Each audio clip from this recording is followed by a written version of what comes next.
Hello, everyone.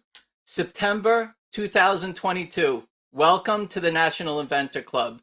Proud to have everybody with us and join us tonight. Whether you're listening, you're watching, thank you for being a part of this interesting and very important resources for inventors, entrepreneurs, startups, whatever you are. There's going to be some stage of your idea, your business that you're going to protect. So soon we're going to hear from the U.S. Copyright Office. So we're going to be excited to hear from John St. Amour and Jessica Chinaduri. And we're going to find out some more about copyrights. But what I wanted to just start off with is, if you haven't seen some of the past National Inventor Club events that we've done, on nationalinventorclub.com website, you can go to events and past meetings, and you can see some of the amazing guests that we've had on in the past. We've had the inventor of the cell phone. We had GS1 US, which is if you need barcodes, how to get your barcode. We've had John Tesh, Intelligence for Your Life. We've had funding for your invention. We've had crowdfunding and fundraising. And we've had the president of O'Leary Ventures, the Shark Tank, Kevin O'Leary's president of O'Leary Ventures, on with our meeting. So please take a look at some of the previous meetings and get as much information as you can from what we've done so far. And tonight's going to be another one.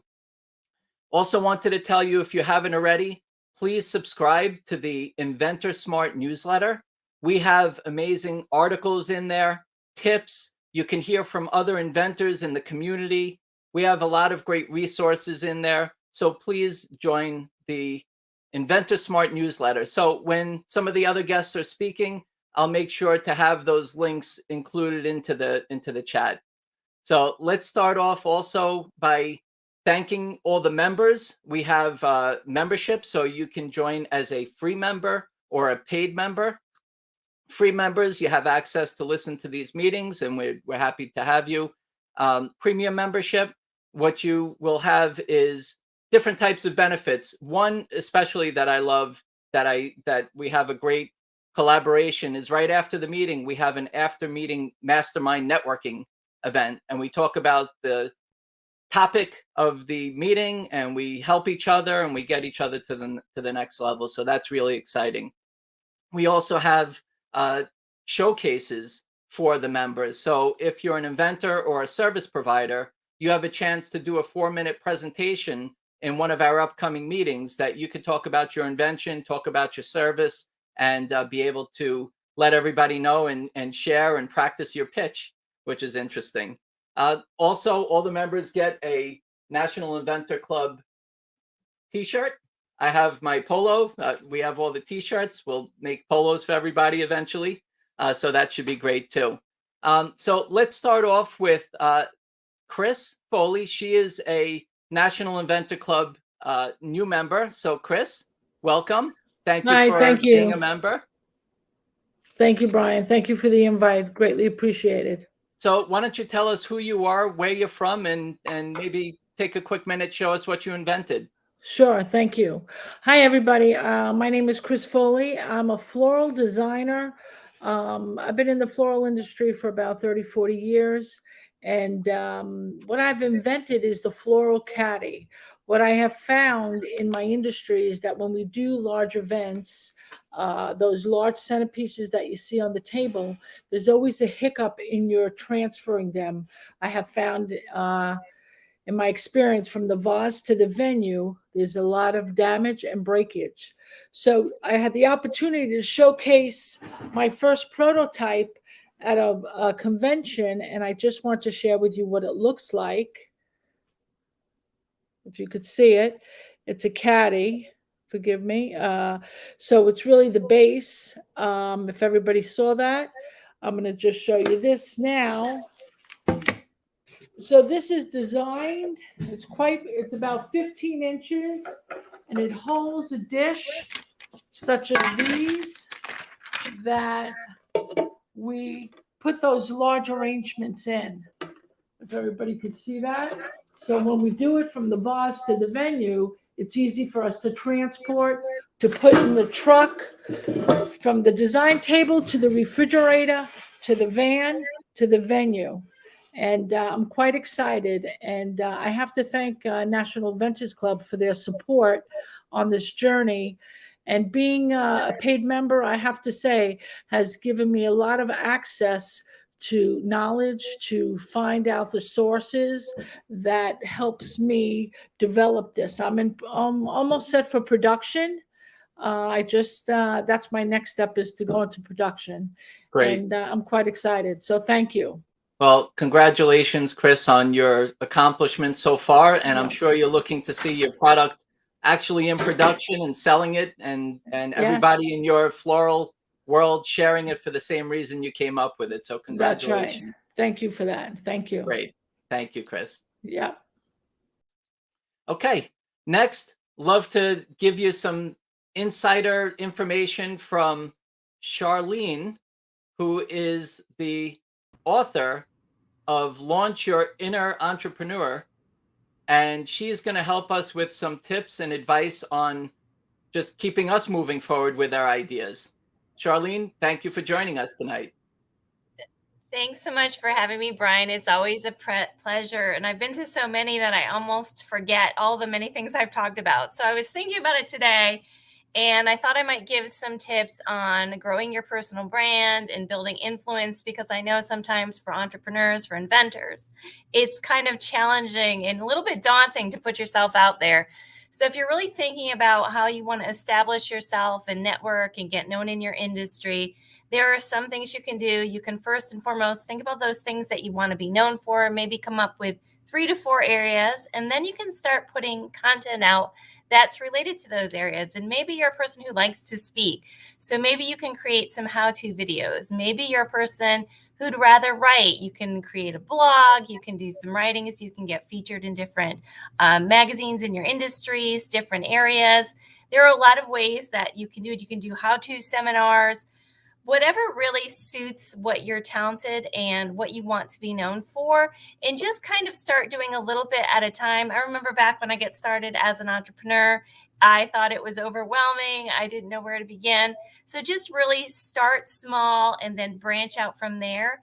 And before you know it, you'll be growing your presence, and people will get to know you and look forward to the information that you're putting out there. Thank you so much, Charlene. You're welcome. Thank you. So tell us about your book. Sure. My book is on entrepreneurial mindset. And we all know, as entrepreneurs, as inventors, it's challenging, it's difficult, it's lonely.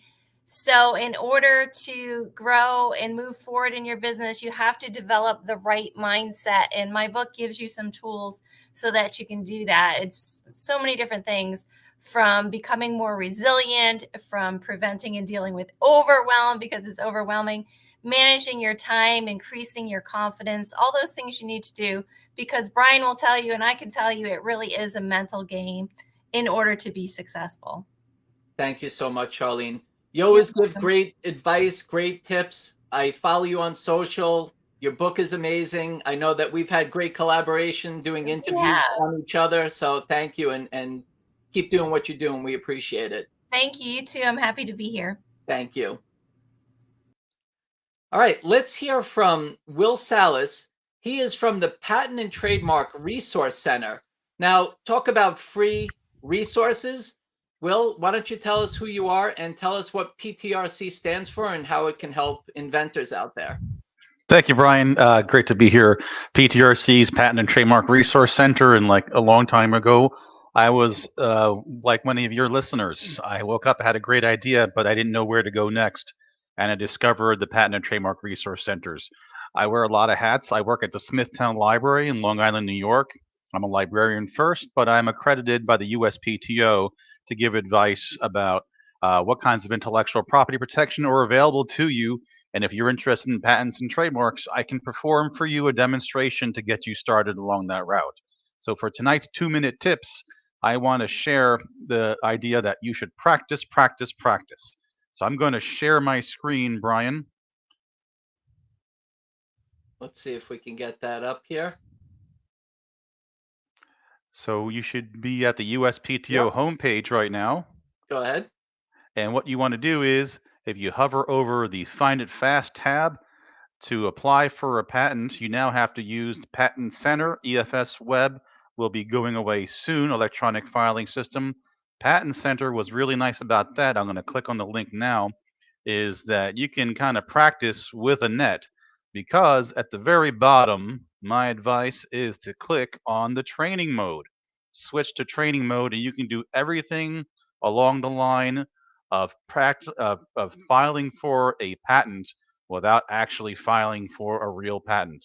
So if you are ready to start a new submission for a new patent, you click on New Submission. In this case, you can choose utility provisional, utility non-provisional, design, and you go and you actually fill out the forms. Now, here is your progress dials here to show you how far along you've gotten. The application data sheet is simple enough.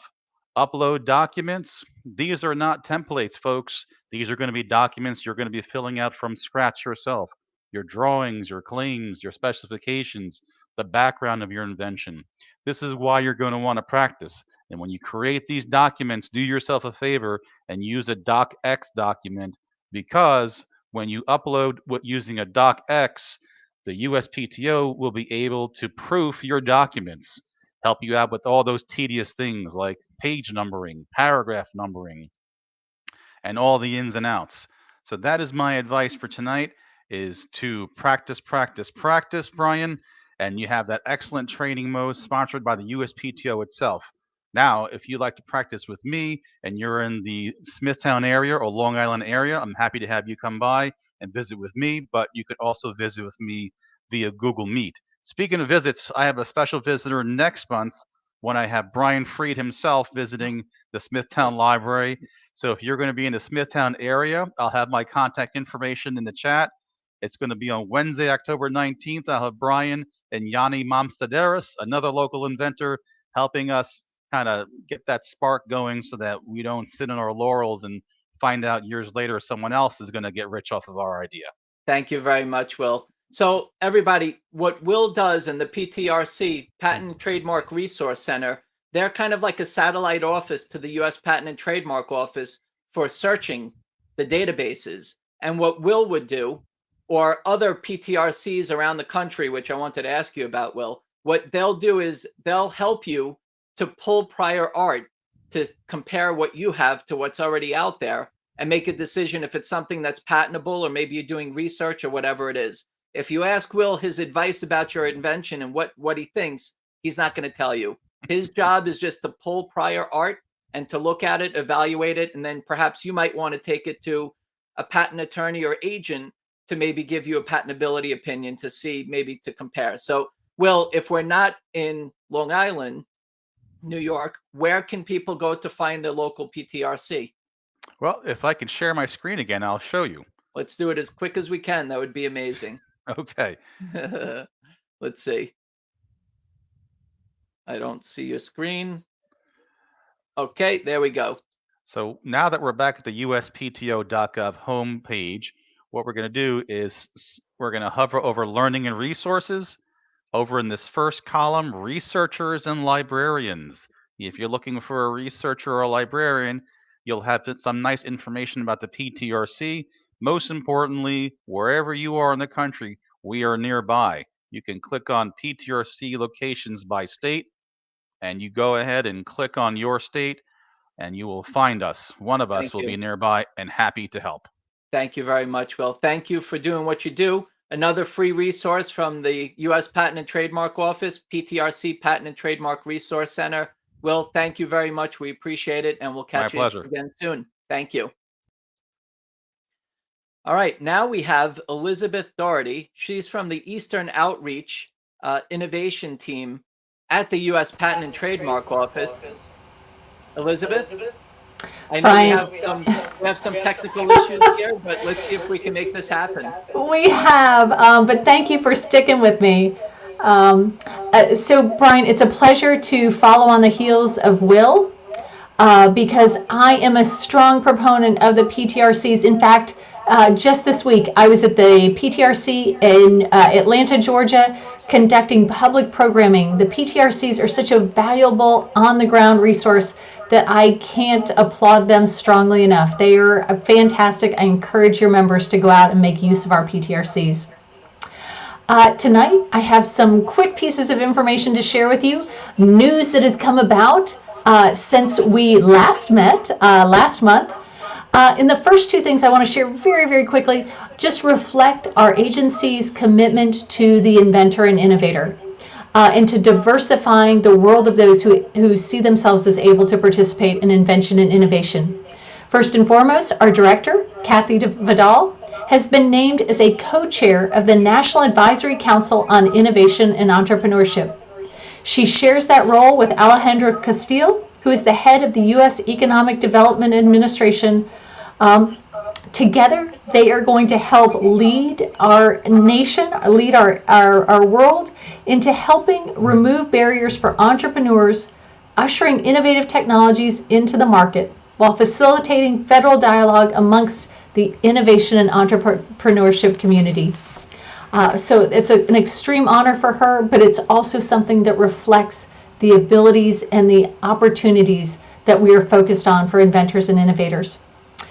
Secondly, the USPTO has welcomed its first ever lead diversity, equity, inclusion, and accessibility advisor for our agency. And the individual who is taking that position is Karen Ulrich Stacy, and she is going to help our director to be able to, again, expand the world of invention and innovation and those that are able to participate in it through a variety of things, including data-driven and behavioral science approach to help shape the future of the USPTO. But last but not least, before I depart, Brian, this evening, I do want to say that we have had in place since 2019 the Go for Real campaign. And this is a campaign that we share and work across government and with others in the space, including the U.S. Food and Drug Administration, the U.S. Customs and Border Protection, and our friends at the Copyright Office, who are your speaker tonight, seeking to address the huge and overwhelming problem of counterfeit goods. As we recognize, counterfeit goods hover around $2 trillion per year. And in fiscal year 2021, the U.S. Customs and Border Protection, U.S. Immigration and Customs Enforcement, Homeland Security, recognized and seized counterfeit goods with a total value of more than $3.3 billion. I encourage your listeners to go to the Go for Real campaign and to see the wealth of materials that are available there for individuals, for teachers, for educators, for parents, for innovators. There's a lot of really great materials there, including a recent public broadcast. This is in combination with the National Crime Prevention Council, and of course that means we're working with McGruff the Crime Dog. So lots of great materials there, and I encourage people to take advantage of them.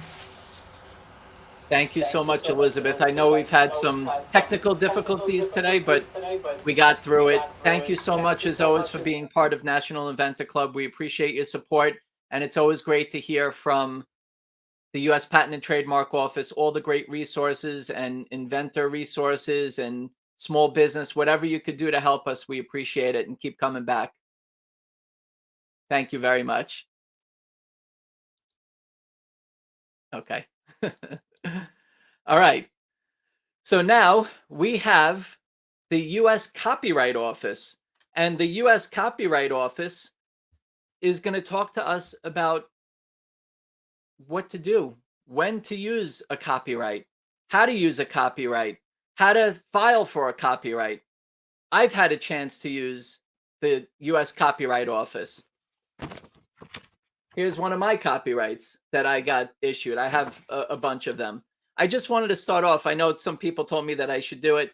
I just wanted to tell you I'm proud because we have the U.S. Patent and Trademark Office and the Copyright Office on. I just received my 13th issued patent on my product called the paper towel topper. So you know when your hands are wet or dirty and you're putting your hands on top of your paper towel roll, and when you take a look at it, it was probably wet and then dried up.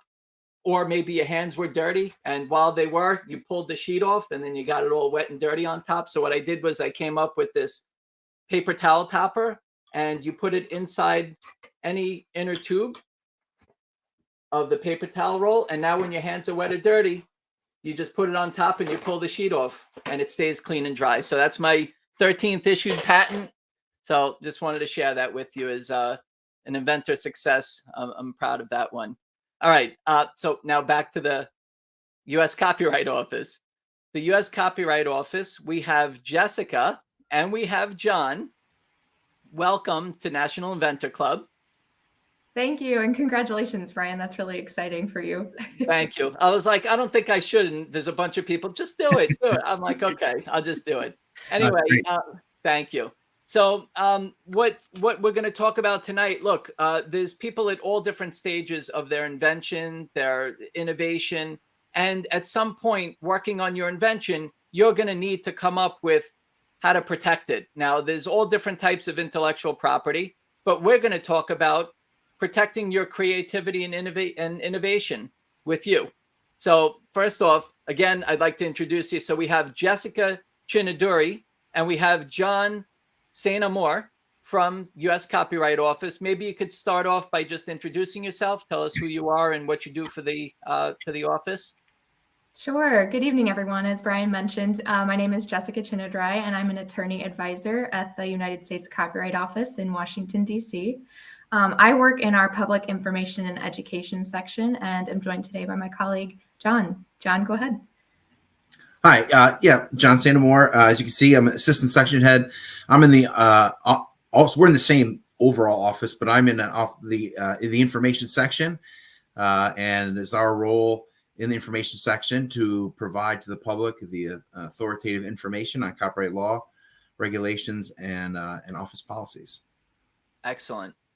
So we have packaging, we have the instructions, we have the technical drawings of our innovation, our idea. What else? There's so many things that you can actually copyright. People have asked me, can you copyright a recipe?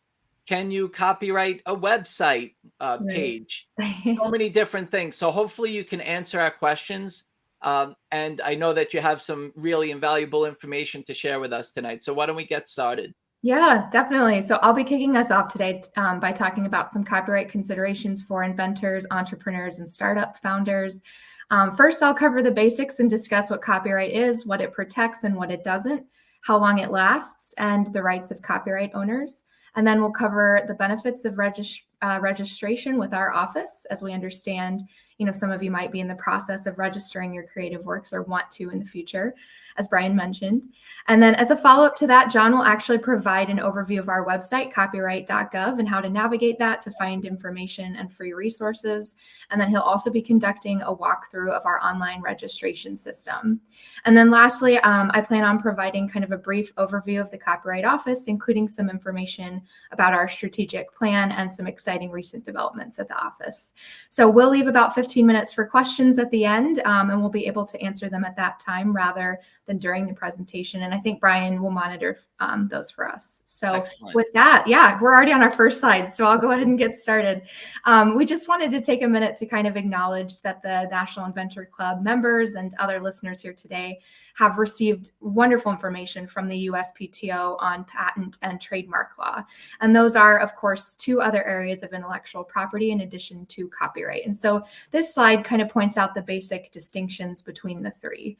So trademarks are a tool that prevent a company from adopting a name or a tagline or a product configuration that is confusingly similar to that used by a competitor. And trademarks help consumers identify the source of what they're buying or using. Patents, on the other hand, protect inventions and discoveries. So we're talking about ideas, processes, methods, concepts, machines, and devices. And then copyright, as you'll learn more about in a minute, protects the expression of an idea. So that's the exact words or form chosen to convey the idea. You can go ahead to the next slide. And that's very clear because a lot of people say, I'm going to trademark my invention. Now you know. So trademark, patent, copyright. These are three forms of intellectual property that most likely we can use within our invention. And you're going to share deeper into what each one of those mean? Deeper into copyright. And so we'll, obviously we want to leave trademark and patent to the United States Patent Office and their resources. And, we're here representing the Copyright Office and want to give, in-depth information on copyright. Excellent. So Yeah. when is the right time to use a copyright? That sounds great. Sure. All right. So go ahead to the next slide too. Great. Copyright law. So that copyright law is found in Title 17 of the United States Code, and it protects original works of authorship that are fixed in a tangible medium of expression. So this means that we first must have a work of authorship, and that work must be original and it must be fixed. So while the slide kind of mentions that the entire law is very comprehensive, we're here to provide you with a foundational understanding. And so starting with the basics, you may be asking, go ahead to the next slide, Brian. Okay. What do we mean when we say works? So Section 102A of the copyright law provides a list of categories of works that constitute copyrightable subject matter. And this list includes the type of works that can be protected by copyright.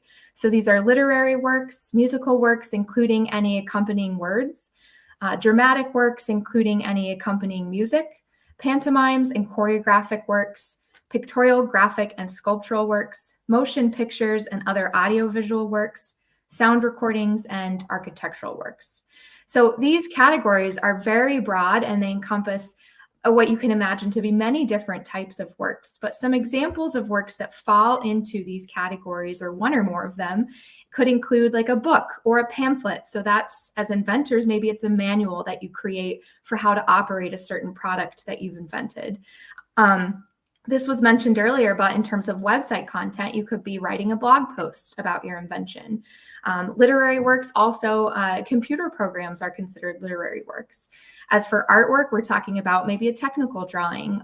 In terms of pictorial works, we're talking about a photograph of your invention. So Chris actually showed us a beautiful photograph of her in front of her invention, and that is something that can be copyrighted. Some other examples that may be less relevant for our audience, but I thought were still worth mentioning, include things like songs and musical compositions, plays, jewelry, sculptures, video games, and movies. And we can go to the next slide. And Jessica, you mentioned programming. Computer programs. Computer programming. So actually the coding of...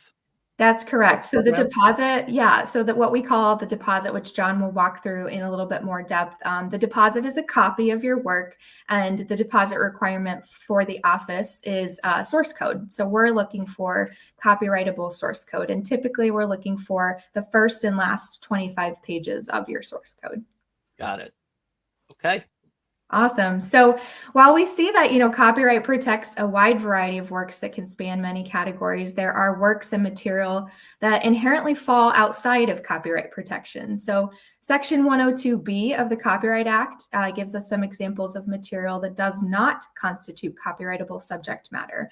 And some of these you saw were protected by patent. So this material includes ideas, procedures, processes, systems, methods of operation, concepts, principles, and discoveries. And we can go to the next slide. Great. So now that we've gone over what qualifies as a work of authorship, let's look at what it means to be original. So you'll remember that copyright protects only original works of authorship. And originality consists of two elements or factors that are considered. One is independent creation, and the other is creativity. So independent creation means that the work must be independently created by the author. And what we mean by that is that the work must originate from the author and not be copied from another work. So in theory, two works could be the same or similar and each be subject to copyright protection, so long as the similarities are simply by chance rather than a result of copying. The next requirement that for originality, which is sufficient creativity. Sufficient creativity requires that the work contain at least a small amount of creative expression, but the small amount must be more than trivial. So examples of works that do not meet the requirements for originality here could include words and short phrases, something like names, titles, and slogans. So if you're trying to think of a name or title for your invention, that would not be copyrightable. Other examples include familiar symbols and designs and simple geometric shapes. Typographic ornamentation and typeface or lettering are also not protected. And then mere variations of coloring are not protected by copyright. Many of those, what you mentioned, sound like they might fall into a trademark Correct. for a certain class of goods, but these really are for copyright. And what about a logo? Because a logo can also be a trademark, but can it also be a copyright? Great question. So I would say that the logo can be covered by copyright if it has sufficiently creative artwork. And especially if you're talking about a logo with a name, a business name, for example, or a slogan, that portion of the work is not going to be protected by copyright. But if there's sufficiently creative artwork accompanying that logo, that can be protected. Thank you. Yeah. There's a bunch of questions coming in. If you could just, when I call for questions, if you can put it back in so it's fresh and I can pull it onto the screen for Jessica and John to answer. But let's get the basics and go through Jessica and John's presentation, and let's see if your question is answered there. Thank you. Yeah. Sorry, could we go back? I'm just going to cover that last portion of the slide. Yep. So to satisfy the creativity requirement, a work does not need to be innovative, which is the opposite of patent law, and it does not need to be presented in a particularly surprising way. It just has to be more than entirely mechanical, routine, or typical, or inevitable.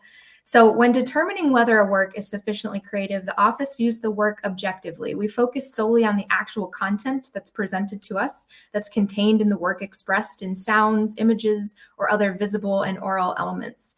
The office does not consider the effort that you've put into making the work, the value that the work may possess, for example, its commercial success or its popularity. We also don't consider the attractiveness or quality of the work or the symbolic meaning or impression that the work is intended to portray or impart. Those are typically going to be pointing towards the author's intent or inspiration. And those are subjective considerations that really can't be determined merely by viewing, by reading, or hearing a work. And further, they're subject to pretty great variation from person to person when being viewed. But go ahead, Brian, to the next slide. It's interesting, Jessica, because that letter C with a circle around it, now we know what it means. Yeah, and I know that's a really popular question in terms of the copyright notice, and I'm sure John and his office get a lot of questions about the copyright notice and its use.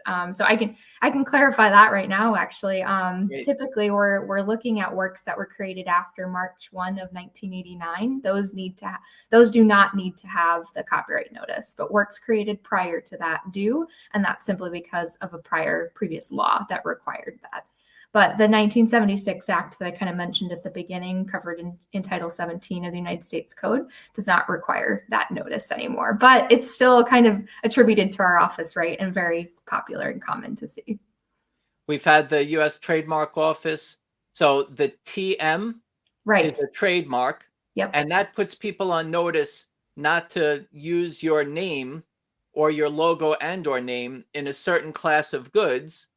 When you register it and you show that you're using it in commerce, it converts the TM into an R, a registration mark. I'm not going to get into service marks, but that's that. And then sometimes you see the C with the circle around it, and that's the copyright. Correct. Yes.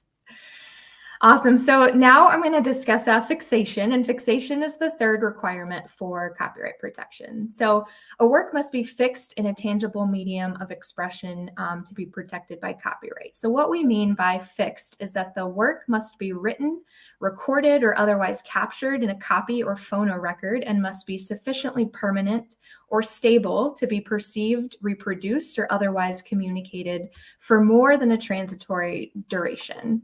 I know that sounds really complicated, but the majority of works, by the very manner in which they are created, will meet this requirement quite easily. For example, just putting it in context, you can consider an article written on a piece of paper or typed like in a word processing program, for example, a song recorded in an audio file or written on sheet music, or a sculpture created from clay or bronze metal, or a photograph captured in a digital file or on film. Essentially, all of these works are fixed by the nature of their creation. So the key takeaway here is that copyright protection begins the moment that the work is fixed. It does not, contrary to popular belief, start when it's registered with our office. We do provide the nation's only registration system, and we'll get more into registration in a bit. I will, and John will cover it too, but I just wanted to make that key point here. Okay, that's great. You know, with me, I came up with all these interesting designs for Inventor Mart, which is all different types of proud to be an inventor, just all different peace, love, inventing, eat, sleep, invent, repeat. So I came up with these cool designs, and Sure. I put them into the copyright office, and that's how I received this copyright.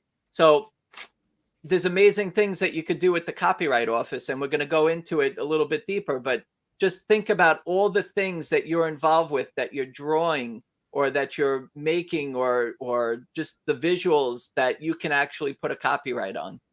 Yeah. And you can go to the next slide. Thank you, Brian. So once you have a copyrighted work, it's important to know how long that protection lasts. Another key fact here. So the copyright clause in our Constitution gives Congress the power to enact copyright laws. And the language from that clause says that its purpose is to promote the progress of science by securing exclusive rights to the author's writings for limited times. And so basically it would be unconstitutional for copyright to last forever. So the current term of copyright protection is for the life of the author plus 70 years, or in the case of works made for hire, which I'll cover in a bit, as well as anonymous or pseudonymous works.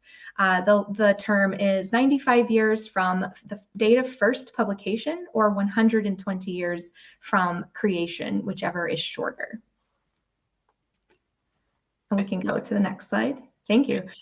So these next slides will be really important to you all as inventors and entrepreneurs. And we'll start with this about who is a copyright owner. So initially, an author of a work is the owner. And in most cases, the author is the person who created the work. So they are the initial owner. But in certain situations, the author may not be the person who actually created the work. And this comes into play most popularly with what's known as works made for hire. So this is, I think, a well-known phrase, but what it means in copyright law is very kind of specific. And I'll try to explain that here and break it down. It's also broken down on the slide.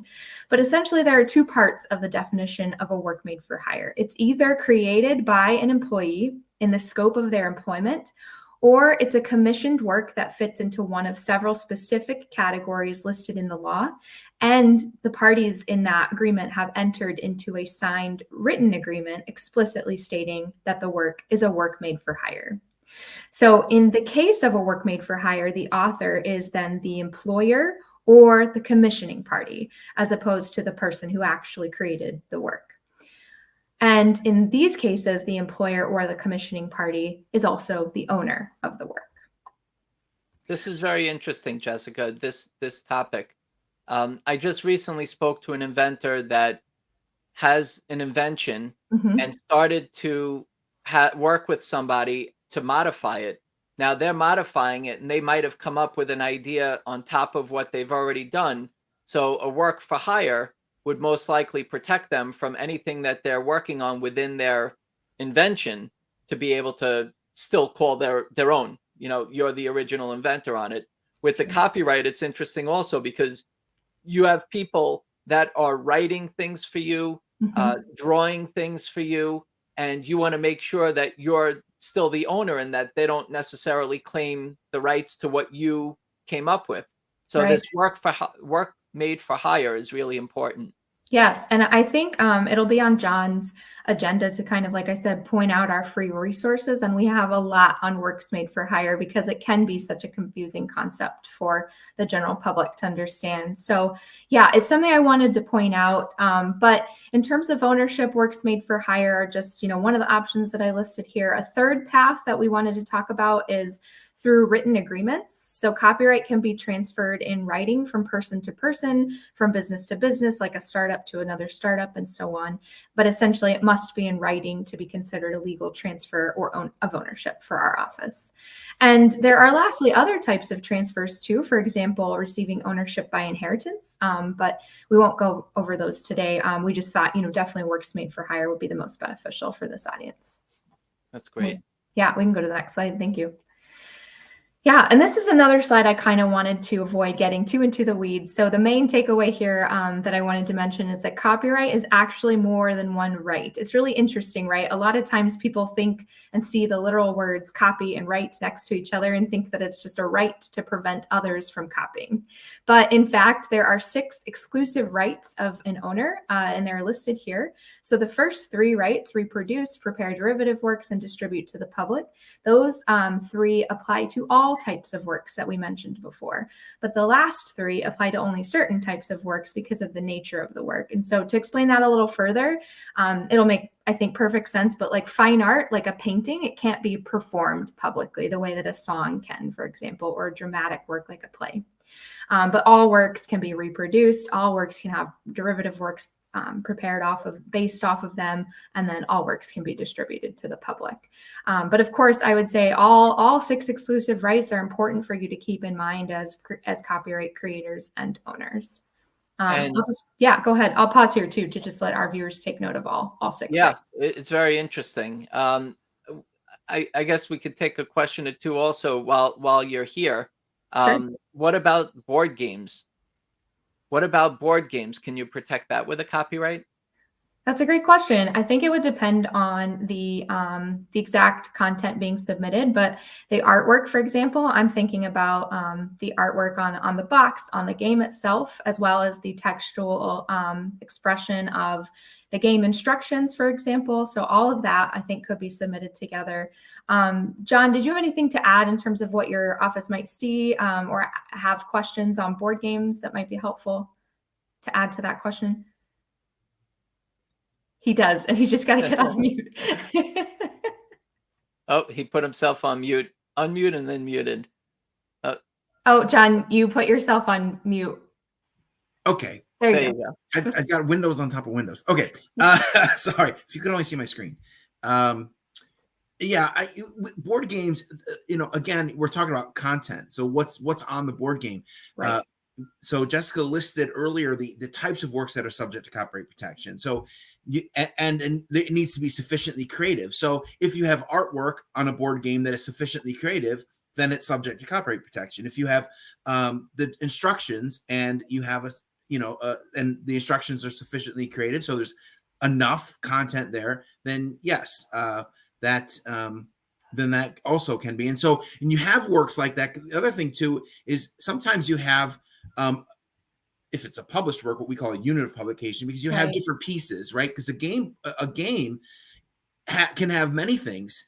It can have the artwork on the game. It can have artwork on the cards. It can have text on cards. You can have little pieces that might be registrable as sculptural works. Yep. Obviously not a chip, something plain, but Monopoly has all sorts of little interesting figures, and they've changed them over time. And so there can be a variety of works within a work like a board game, and the same is true of other types of works like a website, which can also, when people say, well, do you register a website? We have to correct them and say, then same with a board game. It's the content of the board game we're looking at. It's the content of a website that we're looking at. Same with a book.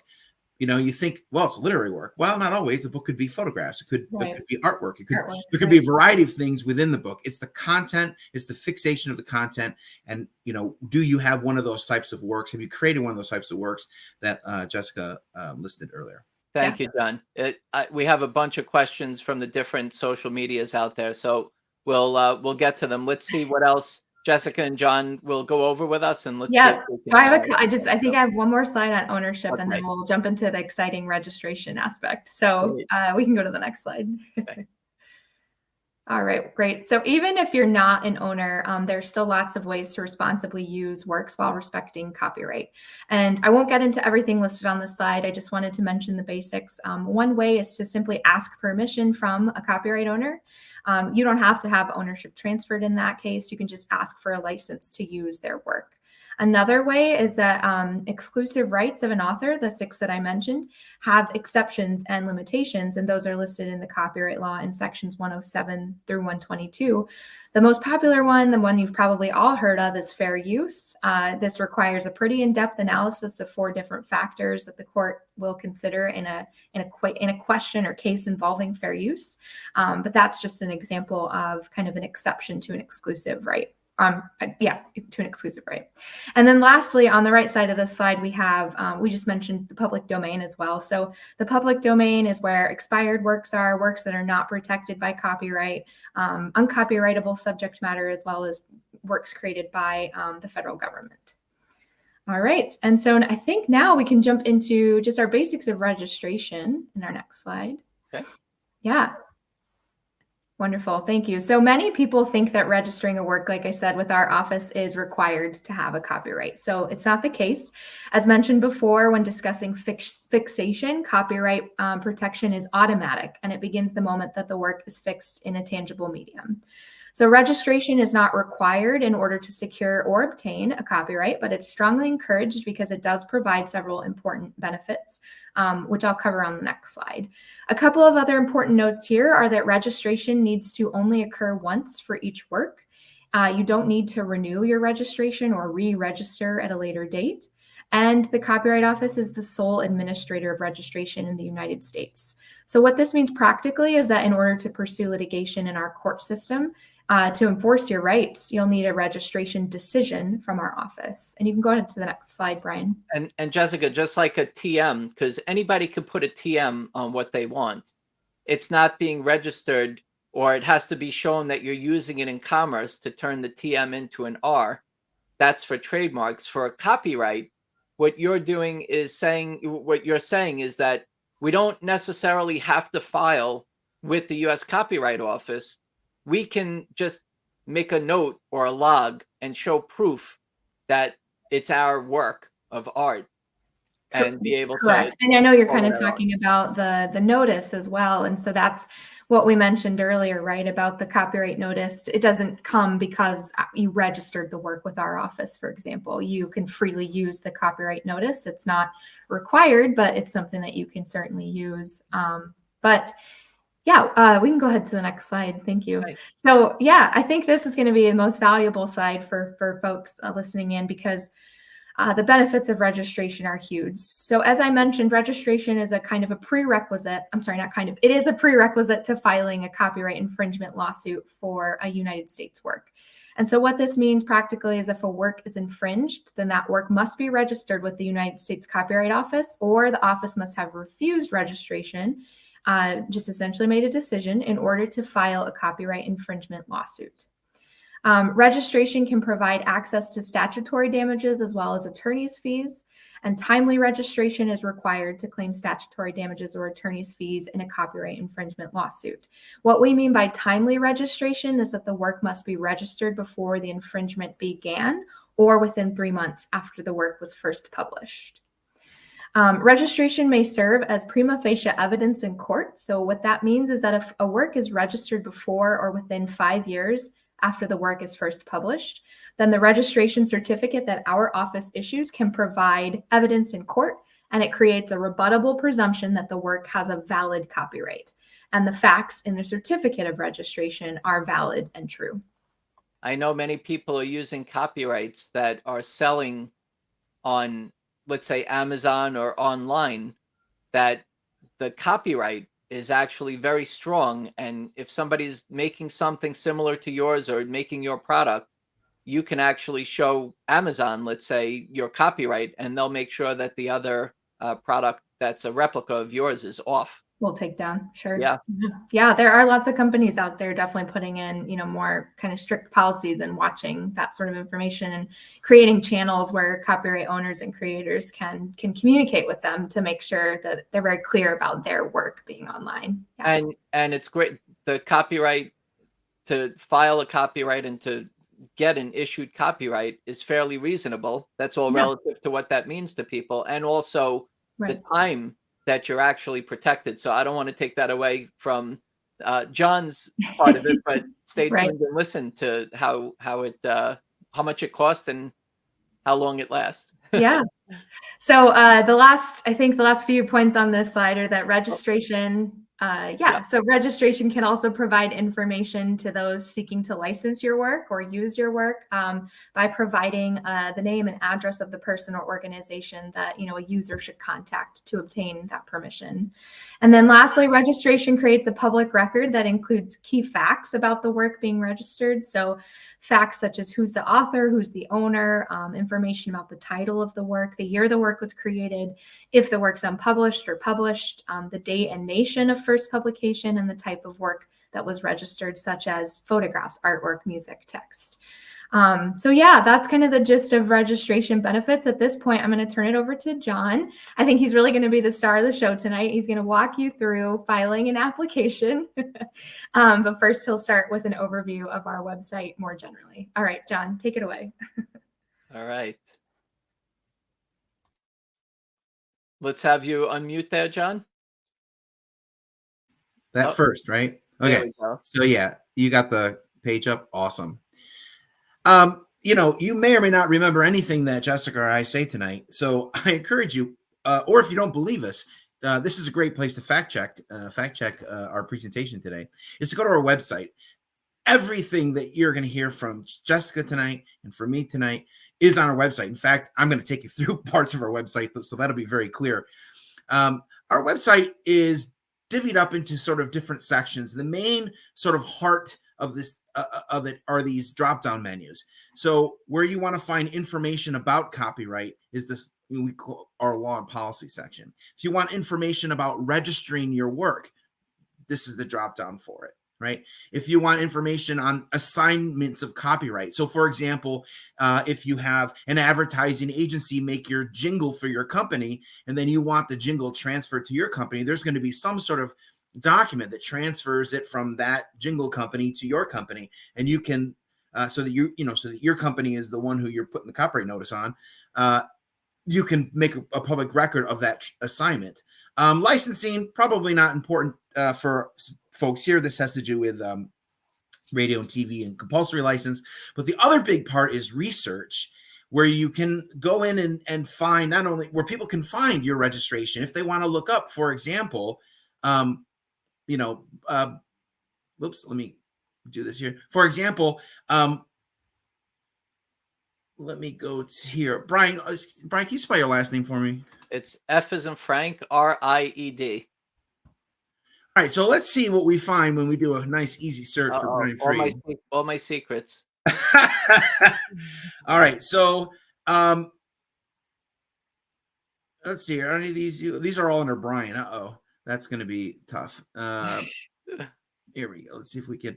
Well, there was one on top that keep on right here. Oh, here you go. So here's a visual art registration. So here I'm looking to say, oh, well, where's Brian? So I can click on the title here, keep calm and inventing. And this is the same information that he has on his certificate. So this was visual material. He has a VA registration. He filed his registration here on April 14th. That's when he submitted it to our office in 2021. The title for that was Keep Calm and Inventing. And so we can see here, he's the claimant. This is the title of the work. When he created it, when he first published it, he's the claimant. Any rights and permissions, how to contact. And this is what we were talking about. Oops, close that. This is what we were talking about, where it can connect people for licenses, is here, where people can say, hey, here's how do I get a hold of this guy, because I really like his artwork, or I really like his book. I want to take his book and make it into a movie, or I want to make it into some sort of public service announcement or something like that, whatever it is. Now you notice we don't show the work itself. So unlike a patent where when you send the patent in and then the patent is disclosed, we don't actually show the work itself, because for one reason, the right of display is one of the exclusive rights of the owner. But we do have a copy of his work on file if it was needed for court purposes. You could contact the copy. One of the services we provide is making certified copies for court. So that just shows you that on the back side of registration that we have, that research can be done about copyright. If I wanted a copy of his work for court, it wouldn't be me. It would be my attorney would file a litigation statement form because Brian is accusing me of infringing his copyright. And so I'm like, oh, I'm not even sure if it's the right work. So my attorney would file a litigation statement form, and he would fill this request a copy estimate out, fill this out, send this to the Copyright Office, let us know what's going on, and then a certified copy could be made for court purposes. So there's just some of the services we provide. If you're looking for information, clicking on law and policy is a great place. We have the law if you want to read the law. I like to read the law at night. It helps me fall asleep. Regulations, rulemakings. She's going to talk about, Jessica's going to talk about a little bit of that later, kind of updates. The biggest thing I think for folks is this area here. It says circulars. And when we click on that, we've grouped circulars as an old, kind of archaic word for publications that we circulate to the public, right? So, and we've grouped them together into sort of foundations of copyright. So copyright basics, a lot of the information that Jessica gave you earlier. Our office practices. So, what do I do if this? What do I do if that? We even have a thing about how to obtain permission. So if if I wanted to use that work by Brian, what are some of the avenues I go through in order to obtain permission? So there's lots of great information in here. Some other copyright concepts like work made for hire, Circular 30, a very popular circular. Maybe and pseudonyms and using different names. And then we group it together based on, well, what is the work you're registering? Do you need information about registering your photographs, your architectural works, or other pictorial works? Are you doing your jingles, your TV, your TV commercials, your radio commercials? Are you in there? Or is it your literary works? Is it your business plan that you're trying to get protection, not for the idea and methodology described in the business plan, but the actual business plan that you're going to be sending around maybe and pitching to get your business off the ground, and you don't want them just wholesale copying and distributing your business plan. Things like that. And of course, licensing, which we won't really discuss. So it's grouped together to sort of help you and help make sense for you. Very interesting, John. So it's really all here. Yes. So it's copyright.gov. Copyright.gov is the main site right here, copyright.gov. And I could tell you, John, that if you just put in copyright, there's a lot of you got to be careful. So let's up. do that. I have Mozilla Firefox, and you put copyright. Well, mine's going to go copyright.gov, and you're going to get. Well, this puts it up on top, but I think on Google you're going to get all sorts of. In fact, let me do it. Actually, this is a little insane. You have yours all set up for your office. Well, see, I've sort of preset. It's a little unfair. But one thing that like copyright registration. Let's see what they. Yeah. See, so if I do copyright registration, the first thing that pops up is LegalZoom. Now they're fine. I guess I can't endorse one or the other. But we know who they are. Then you have this trademark engine. Then you have this thing called Copyright Application Online, and this one can confuse people because when they go to it, it looks pretty governmental, right? Yeah. So you do have to be careful. You want to make sure that when you're on a government site, just like USPTO.gov, right? You want to be on copyright.gov, and if it doesn't end .gov, you're probably not on our site.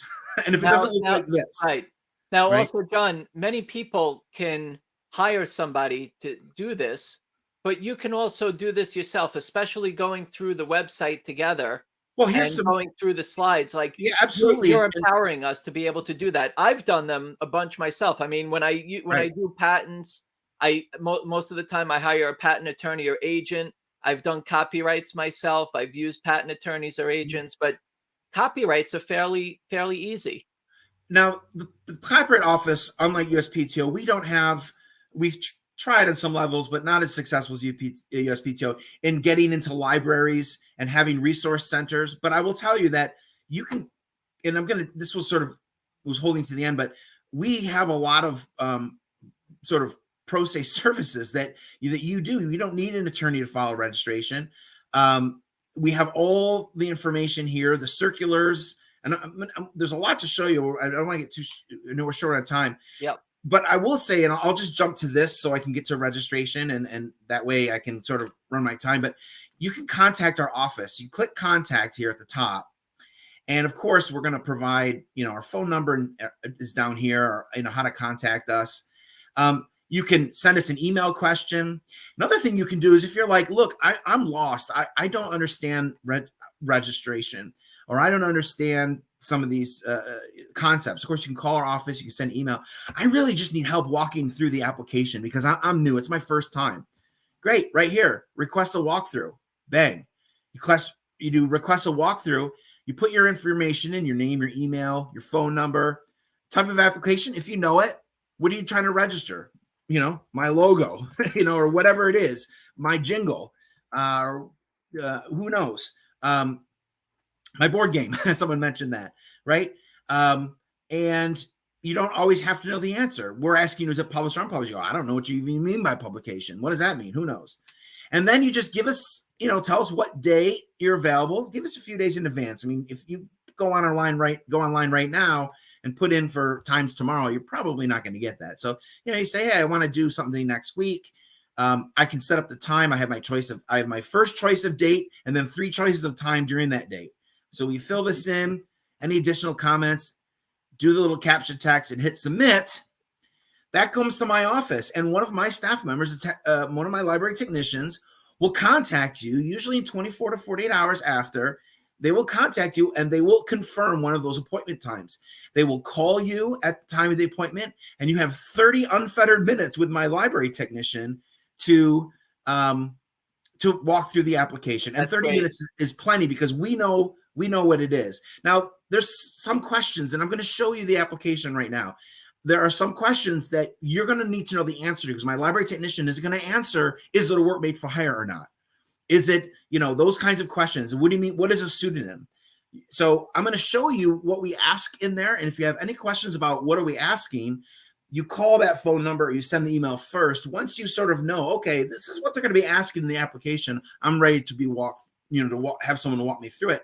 Then you contact and my technician will walk you through the application. So for registration, we're going to go to registration, and we're going to go to right here where it says register your work, registration portal.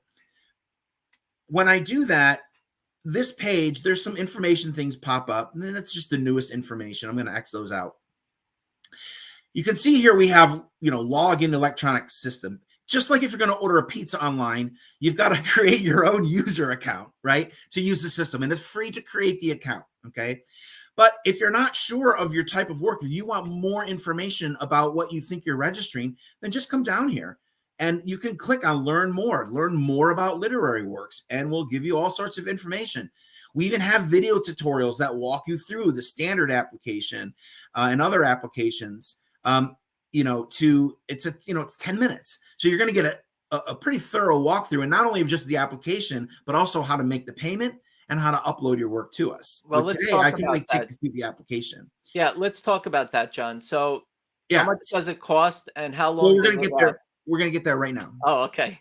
So, but performing your visual art. So you just click into what you're doing, photographs, whatever it is.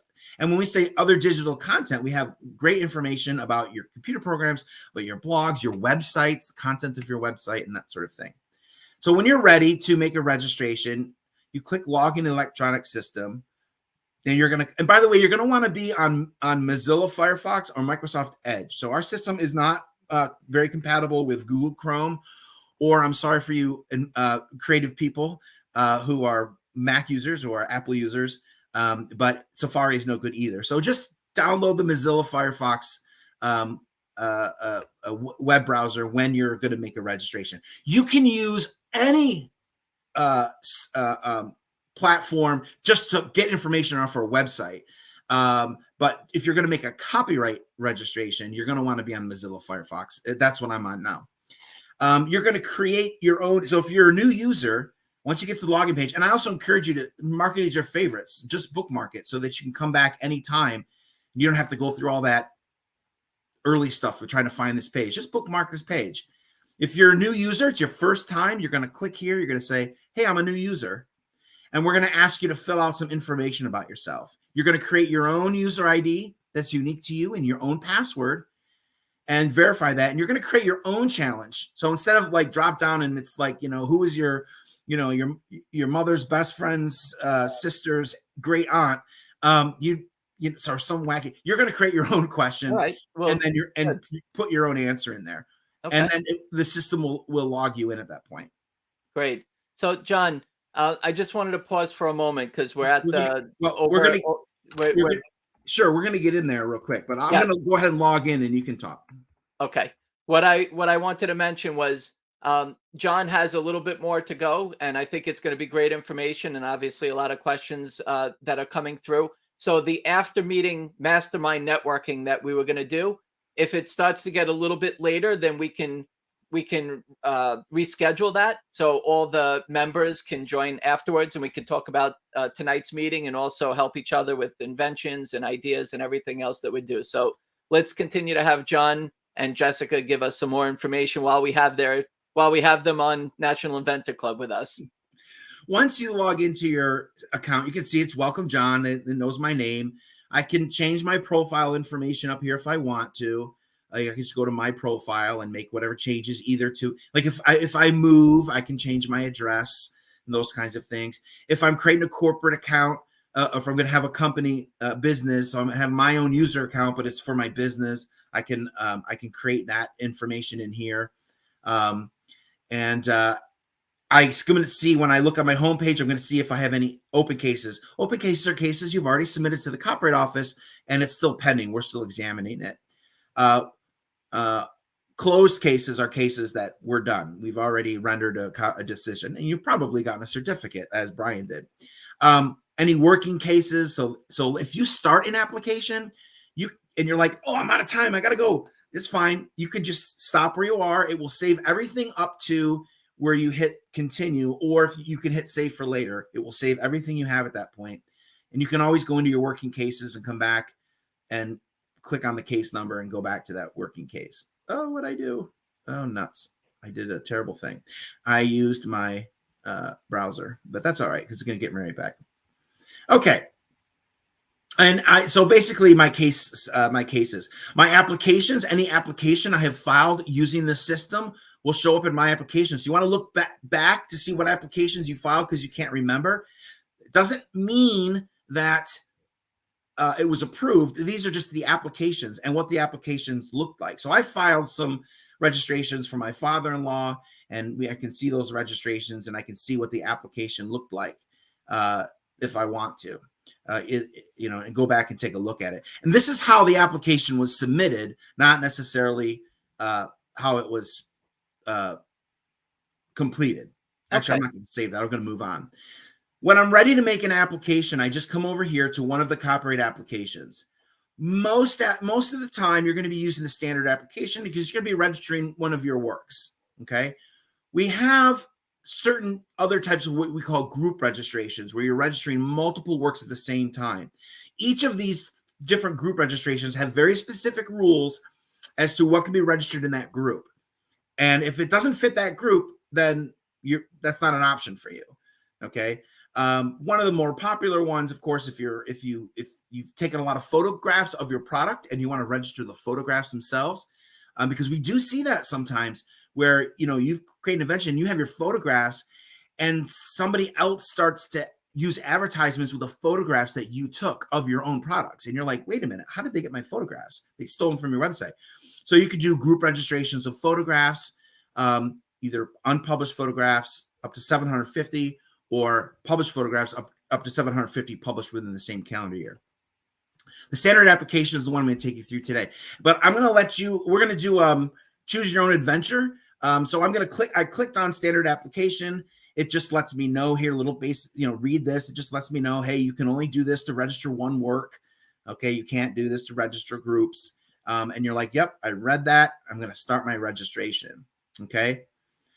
These are the kinds of questions we ask. So type of work. I'm going to let you guys help me. What type of work would we like to register today? Do you think we'd want to register literary work?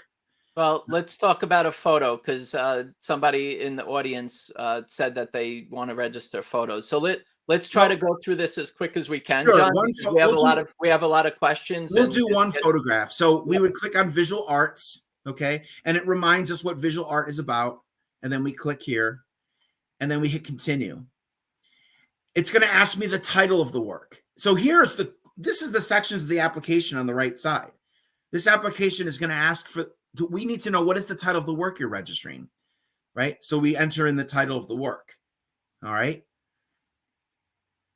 And again, we don't have to go through this entire thing, Brian, but I just want to give you the look and feel of how this look goes. at how easy. It's so easy. So far. I hit Fioto. We'll call it Fioto. Fioto the photo. We'll save that. We'll keep my typo there. And there's my title. So I'm good. So I hit continue. And that brings me to the question. Has it been published? Well, right now we're going to say it has not yet been published. I haven't put it anywhere for anyone to be seen. It's a photograph. I don't want to put it out there until I have it registered. Some people feel nervous about that, even though copyright is automatic. So I say, I created it this year. I put that in there and I hit continue. So as you can see, I'm already, I'm 60 seconds into this application. I've already gotten 3 of the sections done. This is the great thing of the profile. If it's my account and I'm the author, I could just hit the add me button to add myself. So we're asking here, who's the author of this work? Well, I am. So I'm going to add me. My information is already in there, except for my citizenship. That's not in my profile. And then I hit save. And there I am. I'm already, and then I'm going to say, what am I creating? And a single photograph is not here. So that's something we're going to have to type in. Okay. Well, it says photograph on the first one there, right? Oh, it does. Oh, you're right. I was going to say that would be stupid if it didn't. There we go. Thank you.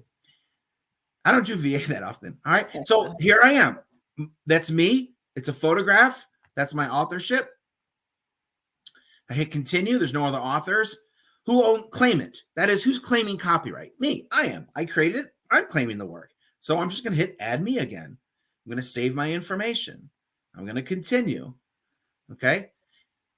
Now, if I had a larger work, I was registering a book and it was a second version of my book, I might use this section that I made a previous registration and that some of the text or artwork in there was pre-existing and the basis of my new material. But this is a brand new work, so I skipped the section. So we're not always filling out every section. Rights and permissions. This could be me. This is an optional section because this is an area where we are asking you, beyond just your address, some more personally identifying information like your email and your phone number and stuff like that. So if that's information you do not want to go on our public record, or you do not want to pay $100 later to have it removed from our public record, then you could just skip this section. Or you could also put your company name in and your company's contact if you have a company instead of being you. The rights and permissions does not mean that this is the person who has the right to use the work. It's like the contact point. That's one of the things of our public record is who would somebody contact if they're trying to obtain the right to use this wonderful photograph. So I can put that information in here. I can put my agent's name, a law firm name, whoever is agreed to represent me.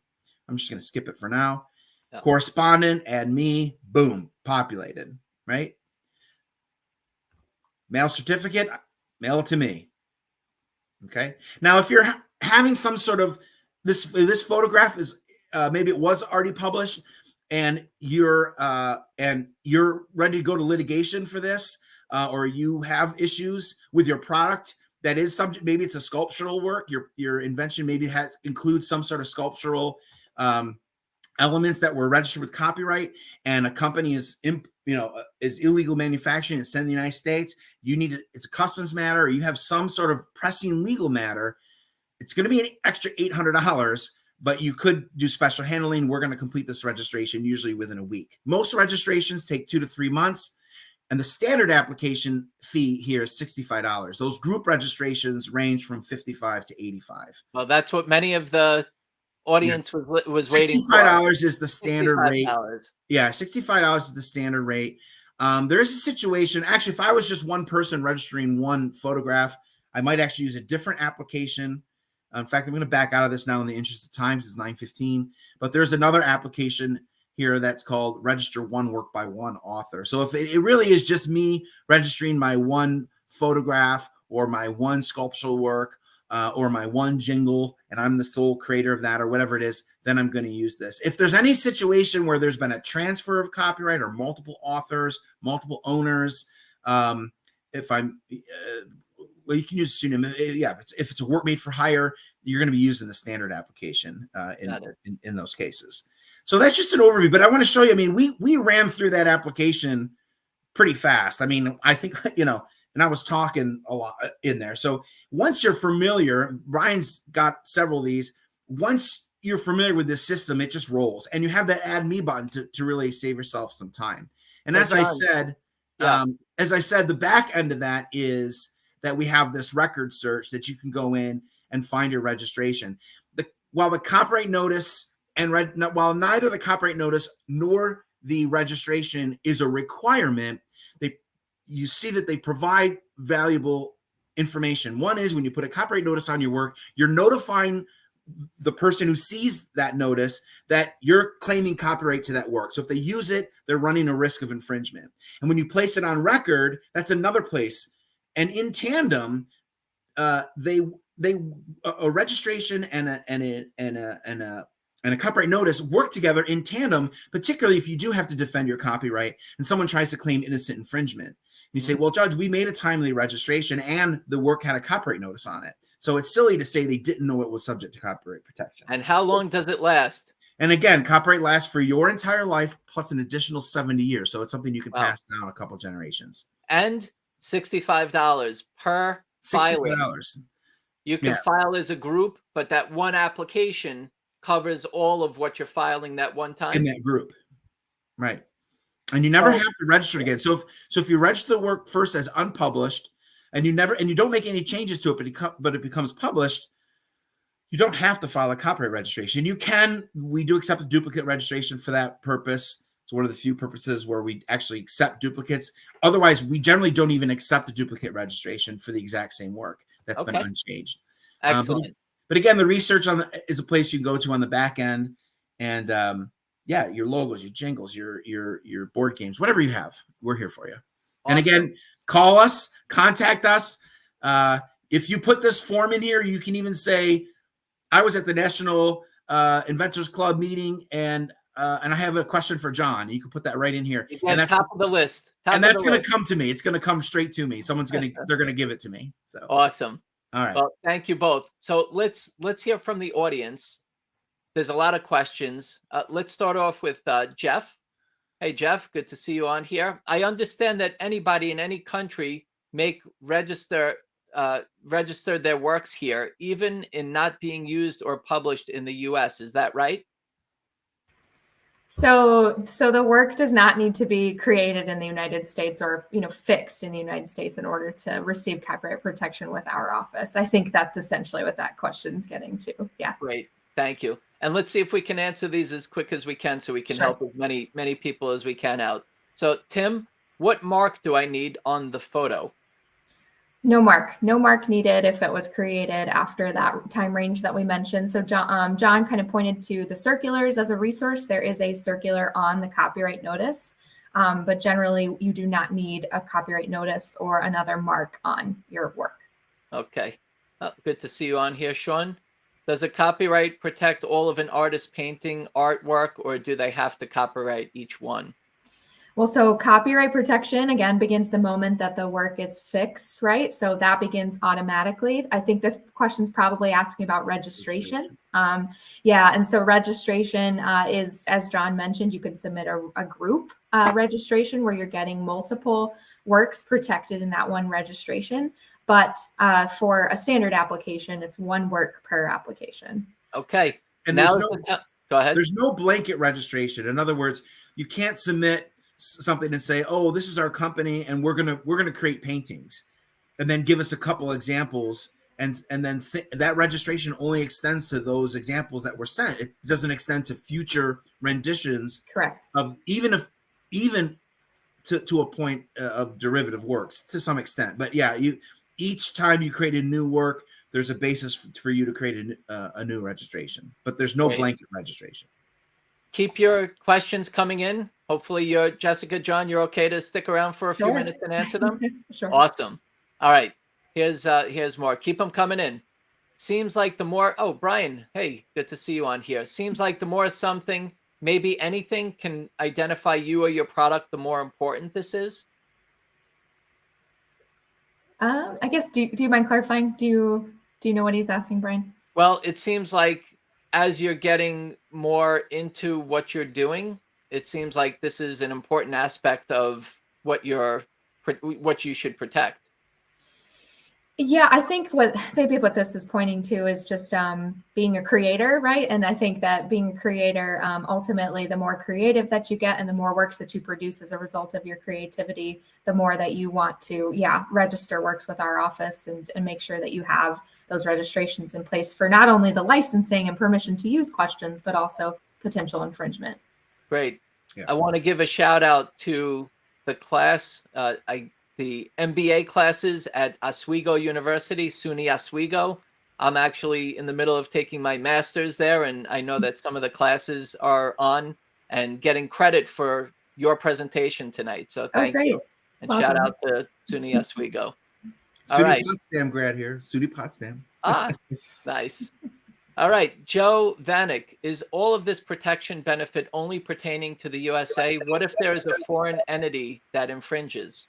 Sure. So I will just answer this by saying there is no international copyright. When we talk about copyright and what the office provides, it's registration in the United States. And so there are registration systems that exist in different countries internationally. The best resource for this, again, is on our website. There is information in an entire webpage, resources dedicated to international questions such as that, but I'll just keep it simple at that there is no international copyright, and we're talking about works here registered here in the United States. Got it.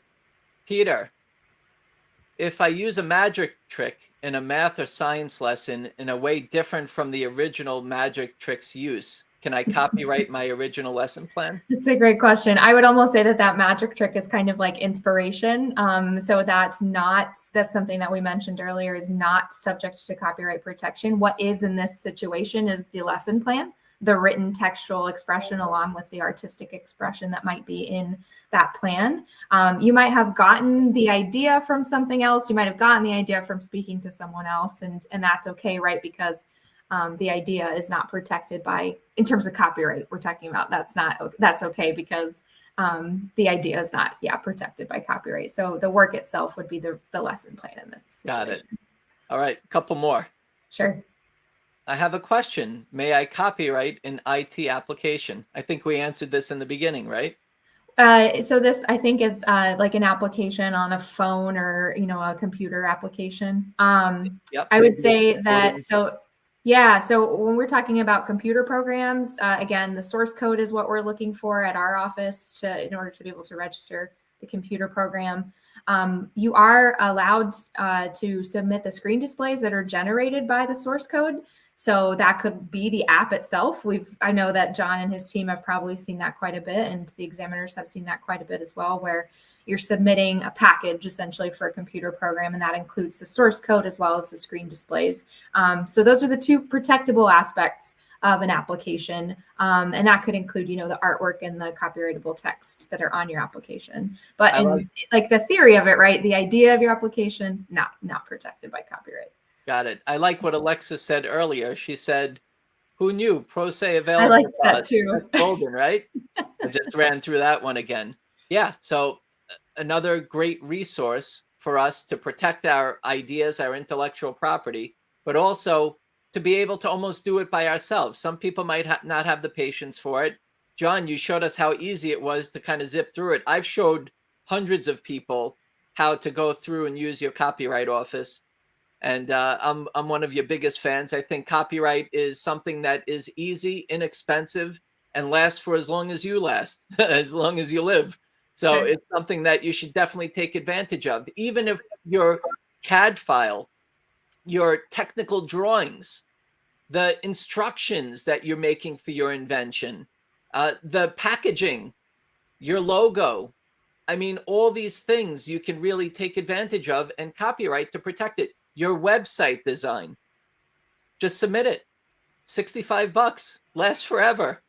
Put a C on it, whether you file officially or you don't. You're copyrighted.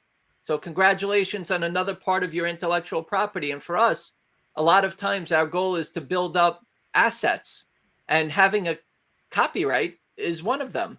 And that could be a great opportunity for people. And look, your information is amazing. And thank you for putting us through all of that on your website and giving us the background on what you can copyright.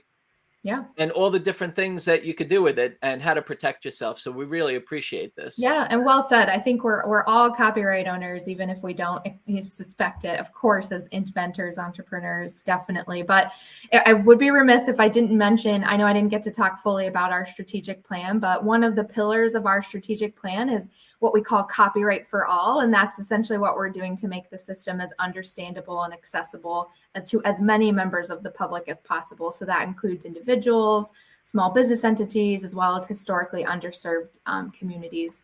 And as part of that, so John walked you through like our electronic registration system that exists right now. We are continually developing our technology as well. So the enterprise copyright system is something to be kind of on the watch for, ECS. That'll include the office's registration, recordation, public record, and licensing IT applications, among many other functions. And then one last thing in terms of copyright for all, I just wanted to put this on everyone's radar. It's what we're calling the CCB. So the CCB is the Copyright Claims Board, and it came about as a result of legislation in December 2020. But as of June 16th this year, we created the CCB. It's been in full operation. Essentially what it is a small voluntary small claims tribunal within the Copyright Office that hears certain disputes involving claims up to $30,000 in damages. So it's a voluntary alternative forum to federal court, which many of you know is very expensive and timely and takes a lot of time. So that's something that I just wanted to put on everyone's radar. And in terms of that website, it is ccb.gov. So our website is copyright.gov, but ccb.gov is out there as a form for you to use if you are experiencing copyright infringement or other issues related to copyright. So give it a shot yourself. See if you can get through it. Put in the contact form that John thoroughly went over with us, that you can select the time, put his name, you get top of the list, high priority for watching this and being a part of National Inventor Club. But really give it a shot yourself. If you're challenged, then make an appointment to tour through with one of their technicians or somebody in their department there. And if you're still not sure, you can hire an intellectual property attorney or an agent that can communicate to the Copyright Office on your behalf. But give us one more time, just so we have it in our mind before we leave today. Give us some things of what we can copyright. Jingles, you said. What else? Yeah, so the artistic artwork within your logo, for example, when we're looking at website content, that could be blog posts, photographs that you've put on your website, as well as additional artwork. Computer programs in terms of literary works, manuals, pamphlets that are describing your invention. Somebody mentioned this earlier, a video, right, of how to use your invention. All of those are protected by copyright. The board game, the board design. Well, of you, the board you talked game. about you talked about packaging. So there's a lot of things that sort of, I'll say this, and there's a lot of invention. When you walk into a Target, there's a gazillion things in there that were invented at some time or the other. But you walk into a Target and inventors, you see inventions, you see areas for inventions. When I walk into Target, I see a whole mess of copyrightable content. Right.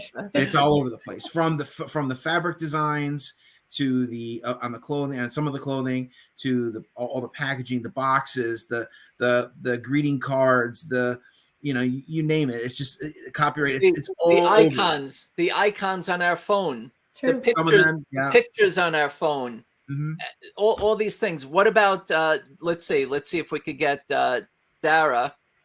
What about 3D workflow? I guess CAD files, possibly. 3D workflow probably for like an application or a computer program. Yeah. John, do you want to take that one? Are you talking about the bubbles? I think she saying she created virtual models. So I think it's like a CAD file, you know, like technical drawing, I think would relate to what she's saying. Yeah, yeah.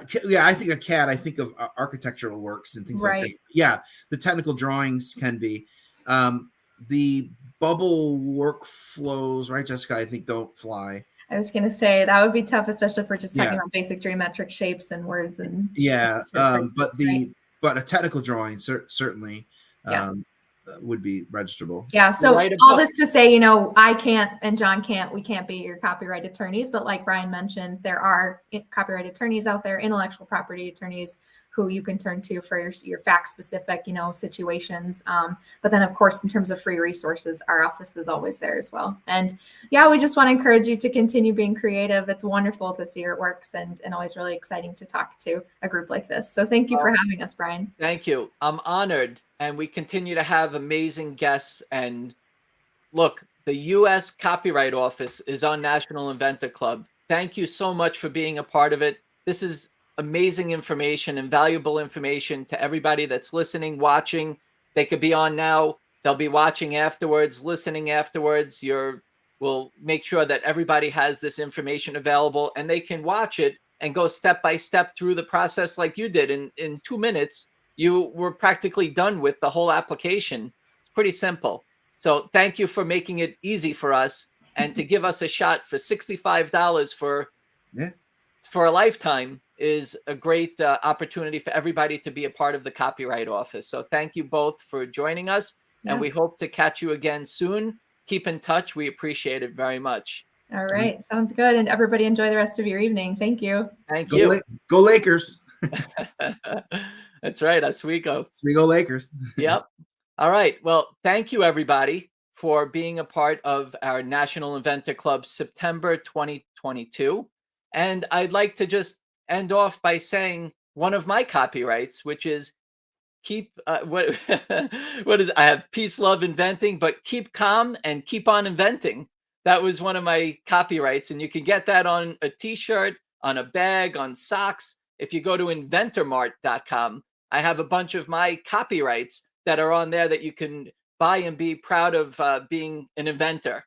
So for those of you who are premium members, let's hop into the after meeting event, and let's spend some time there and collaborate on what we've learned tonight. And also, if you have any questions or challenges, we like to help each other out. So for those of you who are joining us and RSVP'd, please just take a moment.